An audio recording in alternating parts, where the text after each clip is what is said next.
Olá, meu amigo, boa noite, tudo bem? Eu gostaria de te agradecer de verdade aí pela mensagem aí que você mandou para mim comentando aí sobre o vídeo de ontem. Fiquei muito feliz pela resposta, né? Muita gente me mandou mensagem me incentivando a contar mais histórias aqui, porque algumas pessoas se identificam com a verdade, sabe? E muitas pessoas também se ofereceram para contar. Você acredita? Umas 3 pessoas se ofereceram. Aldo, eu tenho uma história bacana. Teve uma menina que falou que conhecia uma outra jovem que tinha uma história de superação enorme, incrível, e ela gostaria de me apresentar essa menina para que ela pudesse contar aqui a sua história e motivar algumas pessoas.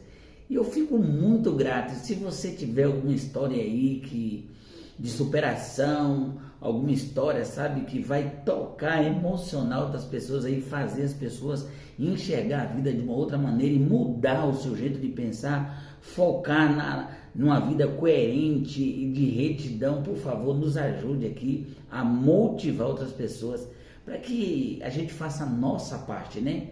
Para que as pessoas trilhem um caminho do bem. E hoje vamos contar a história da Andréia. Vou soltar um fundinho musical aqui para endossar a história. Vamos lá.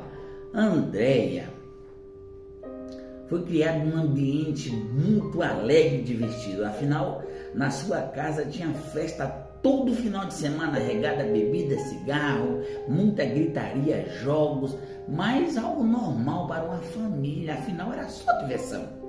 Andréia cresceu, se tornou adolescente e Andréia adorava balada, gostava de sair, gostava de beber, gostava de se divertir. Afinal, ela cresceu dessa maneira.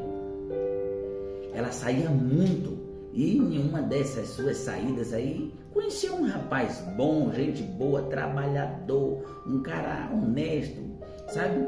Que conheceu Andréia e gostaria mesmo, ficou a fim de casar com ela.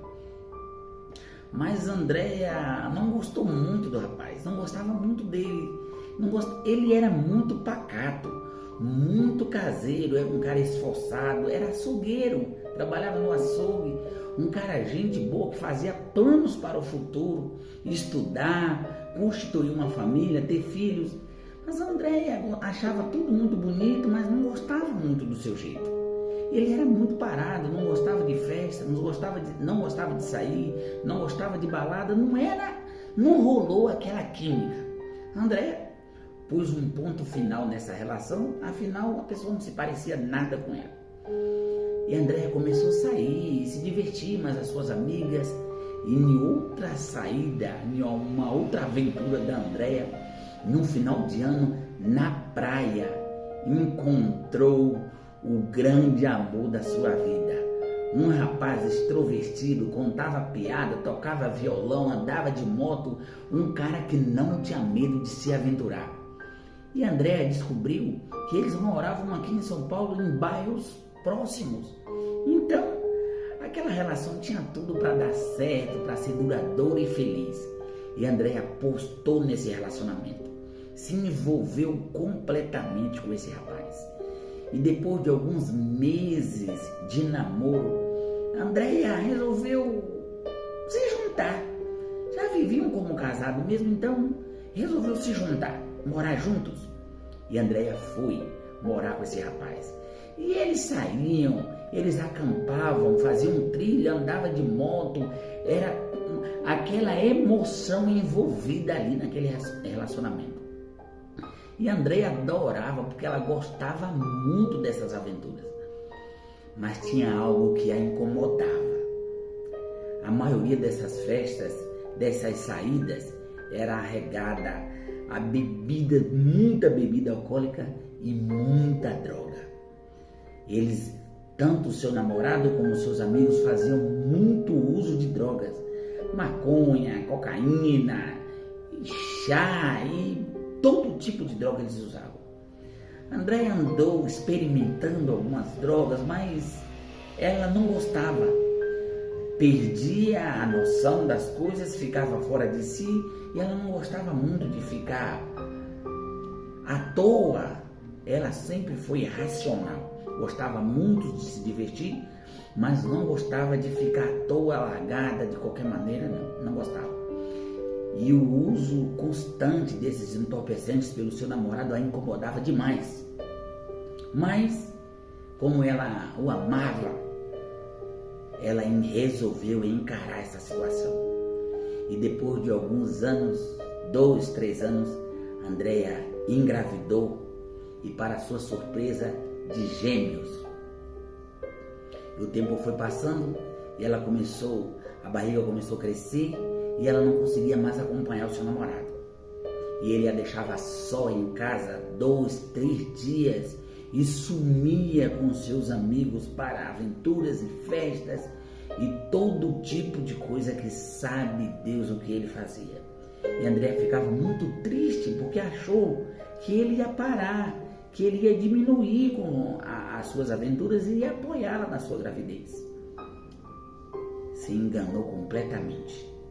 Andréia ganhou os bebês e ele continuava da mesma maneira, até que um dia, com os bebês com 6, 7 meses de idade, tiveram uma discussão muito intensa e ela pôs ele na parede e falou: a partir de hoje ou você para ou para, não dá mais, chega, somos uma família e família precisa de todos.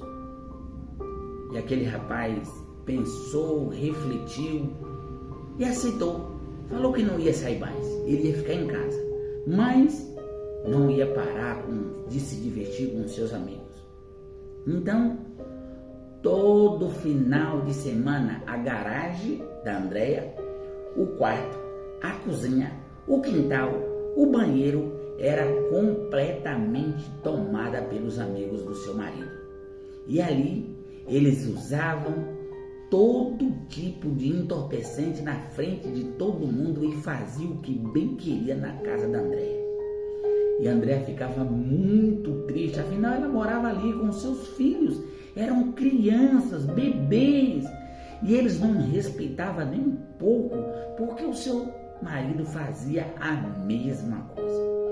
E por muitos longos anos Andréia viveu esse pesadelo. Com seus filhos adolescentes, 12, 13 anos de idade, Andréia descobriu que o seu filho mais velho estava fazendo uso desses entorpecentes escondidos da sua mãe. E quando Andréia descobriu, surtou. Afinal, ela não queria uma vida dessa para os seus filhos. Andréia ficou muito triste e teve uma nova discussão, uma briga muito feia. E nessa briga feia, Andréia levou a pior e foi parar no hospital. Saindo do hospital, Andréia teve a seguinte ideia: vou dar um basta nessa situação e pôr um ponto final nisso, e vou me separar e carregar os meus filhos. Isso Andréia pôs em prática e fez. Separou, carregou seus filhos, foi morar de volta com seus pais. Mas o pior aconteceu. Os seus filhos já estavam viciados pelos mesmos hábitos que os seus pais, que o seu pai e os amigos do seu pai. Andréia passou a sofrer por ter pequenas coisas da sua casa furtadas pelos seus próprios filhos. Andréia foi parar na delegacia várias vezes por queixa de roubo, de tráfico, de todo tipo de encrenca que seus filhos se metiam.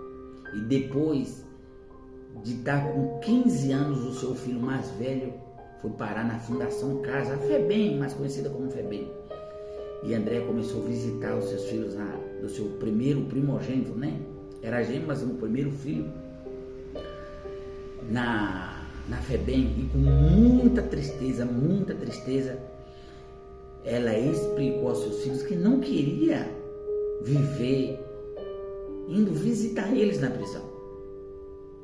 Depois de algum tempo, seu filho saiu, parou, deu um tempo, mas depois de alguns meses ou ano aproximadamente, voltaram com força total a praticar pequenos delitos, até que ficaram de maior e foram presos 1, 2, 3, 4, 5 vezes e ela perdeu a conta de quantas vezes a viatura foi na sua casa revirar toda a sua casa à procura dos seus filhos. Depois de uma certa idade madura, Andréia refletia todos os dias a decisão que tomara de abandonar o seu namorado, o açougueiro que tanto lhe amava e lhe prometeu lhe dar uma vida digna de muito amor e de proteção. Andréia ficava muito triste por ter criado os seus filhos só e depois deles adultos ela não poder fazer nada. Hoje, aos 56 anos de idade, Andréia continua indo visitar os seus filhos na cadeia. Passa por várias humilhações. Contou essa história que eu resumi aqui em alguns minutos, triste, amargurada e chorando, porque sabia que não podia fazer nada, nada mesmo, de verdade. Hoje estou reproduzindo um pouco, bem resumida, a história da Andréia, e nas palavras dela, ela gostaria muito que servisse de lição. Tome cuidado. A sua casa é sua casa. Não deixe que a sua casa viva um ambiente hostil de pessoas mal educadas e que façam da sua casa o que achar que pode fazer. Não deixe que os seus filhos cresçam em ambientes como esse. Afinal, somos seres humanos e os seres humanos são influenciados. Que o bom Deus tenha misericórdia de nós e que eu e você tenha muita sabedoria para tomar algumas decisões. Uma ótima noite. Tchau, tchau.